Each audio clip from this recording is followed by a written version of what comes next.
ગાંધીધામ પોલીસે સેક્ટર 2 માં આવેલ આરતી એપાર્ટમેન્ટમાં ગેરકાયદેસર હુક્કા બાર ચાલતો હતો, જે ચોક્કસ બાતમીના આધારે ત્યાં દરોડો પાડી આખો હુક્કા બાર પકડી પાડ્યો હતો અને પરપ્રાંતીય આસામના શખ્સની ધરપકડ કરી ધોરણસરની કાર્યવાહી કરી।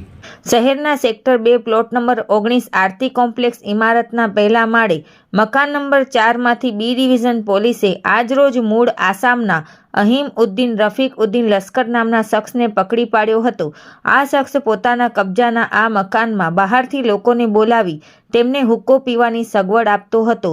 હુક્કા બારના જુદા જુદા નીતિ નિયમો ન પાડનાર આ શખ્સના મકાનમાંથી પોલીસે હુક્કા બારનો ₹30,725નો સામાન જપ્ત કરી આરોપી વિરુદ્ધ તમાકુ ઉત્પાદન તેમજ વેપાર અને વાણિજ્ય ઉત્પાદન પુરવઠા અને વહેંચણી નિયંત્રણ ધારો 2017ની કલમ 21 મુજબ ગુનો દાખલ કરી આગળની વધુ તપાસ હાથ ધરી છે।